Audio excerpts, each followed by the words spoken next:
बन जाए। क्यों नहीं मांगेंगे, क्यों नहीं मांगेंगे? रिजू जी तो चाह रहे हैं कि आप एलओपी बन जाए, वो कह रहे हैं कि आप में भी कैपेबिलिटी।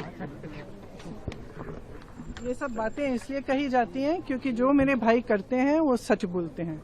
इनके सामने आज तक एक ही व्यक्ति है जो इस पूरे देश में जो झुका नहीं है। इन्होंने सब कोशिशें की, पैसे खर्चे, तमाम सोशल मीडिया की कैंपेन की, मीडिया पे कैंपेन की, तरह तरह की चीजें बोली, उनके बारे में कुछ नहीं चला है। सच्चाई उनके सामने है, लोग देख रहे हैं कि ये एक ही व्यक्ति है जो सच बोलता है और झिझकता नहीं और पीछे नहीं हटता। तो मुझे तो हंसी इसी बात पे आ रही थी कि तुम डर रहे हो इनसे, इनकी जो सच्चाई है, इनका जो सत्य है वो पच ही नहीं रहा है, इसलिए हर बार इन्हीं पे आलोचना, इन्हीं पर वार कर रहे हो। कभी कहते हो कि पैंट छोटी पहने, अरे वाह, जो कह रहे हैं उसका जवाब दो ना, जो सवाल उठा रहे हैं उसका जवाब दो। उसका तो जवाब है ही नहीं। आप क्यों बिक गए? आपने देश को की सारी संपत्ति अडानी जी और अंबानी जी को क्यों दे दी? जो आज देश का किसान जिस तरह से संघर्ष कर रहा है उसके बारे में आप कोई सवाल पूछे, आप जवाब नहीं दे सकते।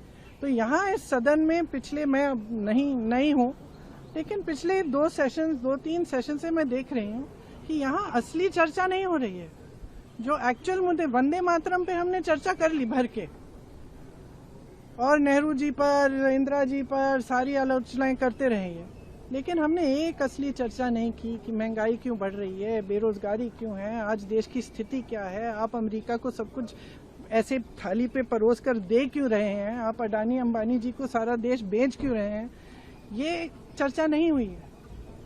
और ये लोग आलोचना कर रहे हैं कि हमने सदन को कमजोर कर दिया है, ये किया है, वो किया है। असलियत ये है कि प्रेशर इन्होंने डाला है स्पीकर पर। असलियत ये है कि उनकी स्वतंत्रता इन्होंने खराब की है, इन्होंने खत्म की है, कि हर संस्था को खत्म करने वाले ये हैं। हम तो संस्थाओं को बचाने की कोशिश कर रहे हैं। हम जहां भी, जो भी हम आंदोलन कर रहे हैं, जो भी हम कह रहे हैं, हम ये संस्थाओं को बचाने के लिए कह रहे हैं, क्योंकि वो संस्थाएं निष्पक्ष रही नहीं जिन पर आधारित हमारा लोकतंत्र है, इसलिए हम लड़ रहे हैं। तो अब इनको ये बातें पचती नहीं है, तो कभी पैंट की बात करेंगे, कभी कुछ कहेंगे कि उन्होंने यार कह दिया, कुछ कह दिया। एक गहराई होती है ना बात की। भाषा एक चीज होती है, लेकिन गहराई भी होती है।